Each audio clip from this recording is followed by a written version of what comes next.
Hi all! Welcome to the Success Club.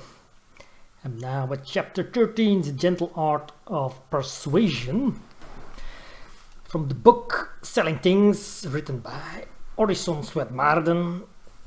Check out the sponsor of this video, mynewskin.nl.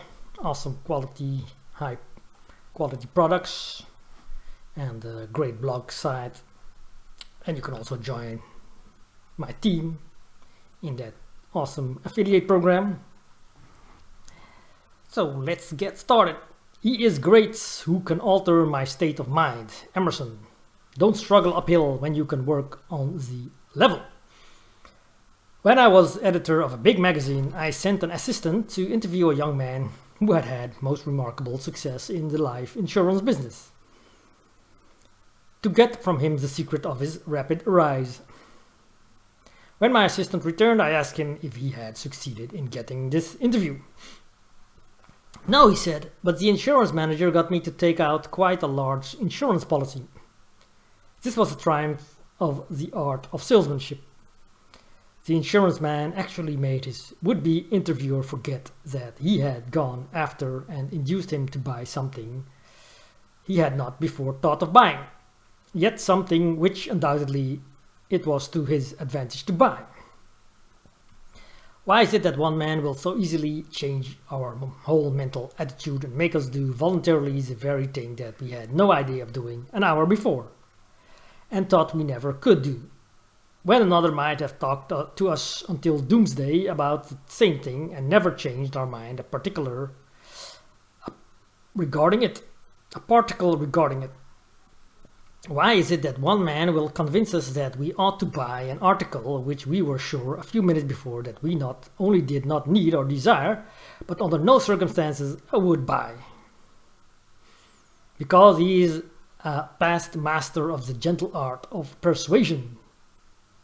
How little we realize what a large part persuasion plays in our life.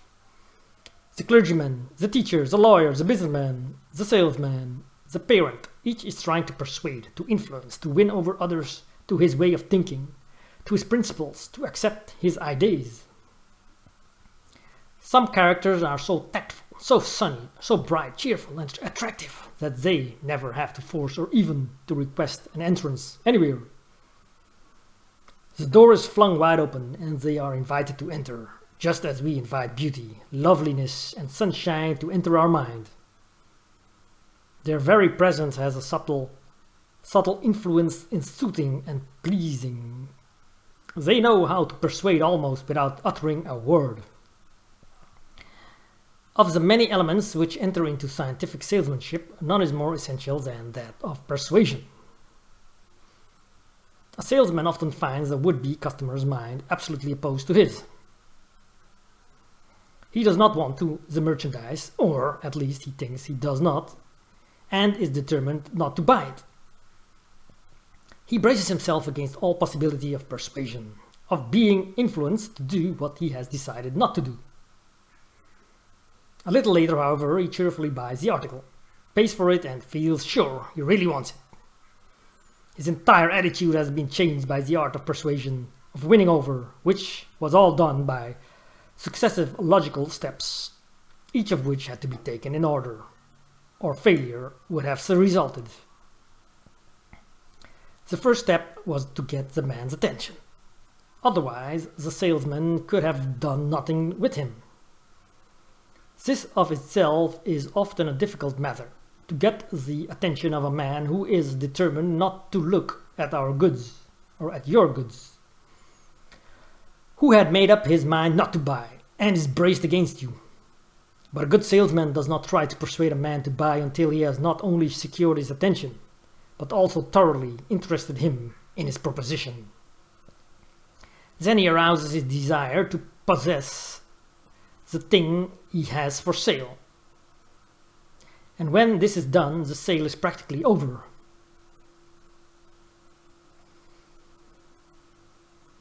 I was talking recently with some friends about the rapid rise of a young salesman which surprised everybody who knew him. One of my friends said that the whole secret was his marvelous power to persuade others, to change their mind, to make a prospect see things from his point of view.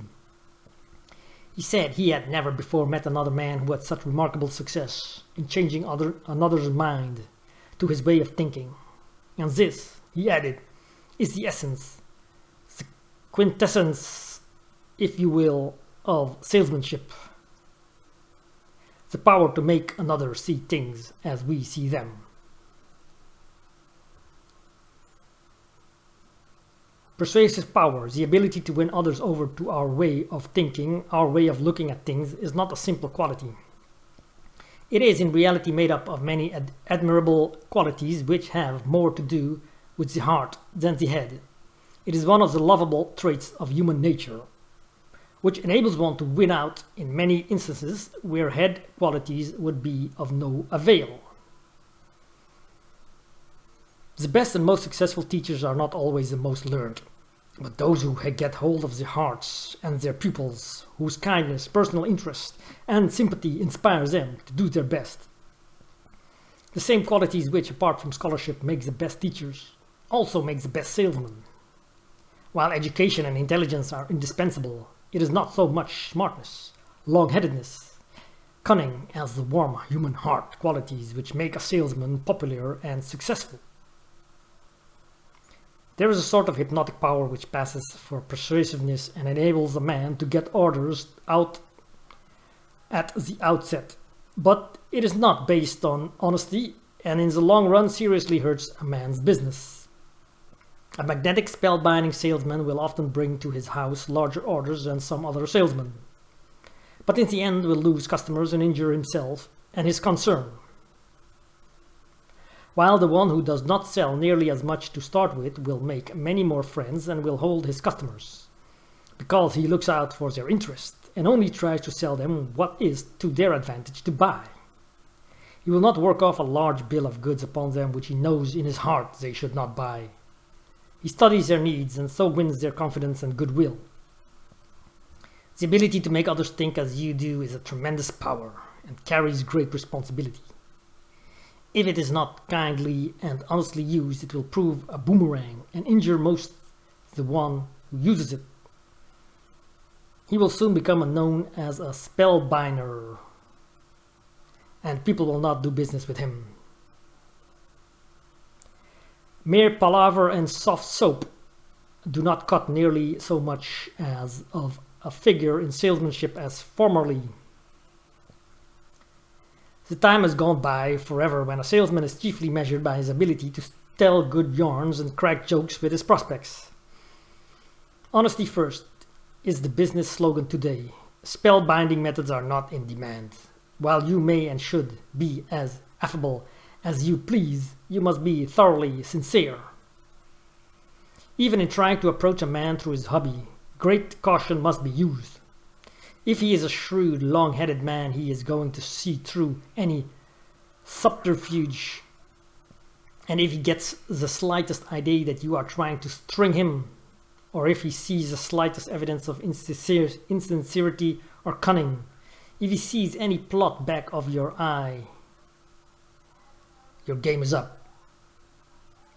We must first believe in a man's integrity, even though he may deceive us, before he can persuade us to do what we thought we would not do.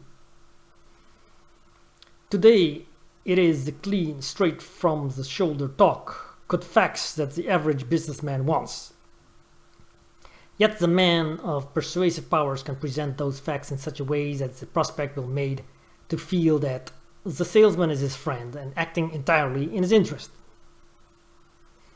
No man relishes the idea of being managed, and no matter how much he loves flattery, he will question your motive if you attempt it. Very tactful and just praise, however, will help your cause considerably with the average man. Remember that your prospect will be always on his guard against any sort of deceit. He will be looking for evidences of insincerity. He has no intention of allowing himself to be duped or gulled. Above all, remember that there is no substitute for sincerity in any field. There is nothing that will take the place in our lives of absolute transparency, simplicity, honesty, kindness. The golden rule is the only rule of conduct that will bring true success in any business. Thank you for watching. this episode. I will continue with chapter 4 in the next video. Check out my newskin.nl website, great blogs. Check out the store, awesome products. And you can also join my team for the affiliate program, which is going really good because the health and beauty industry is booming. Thank you for watching, and I'll see you next time.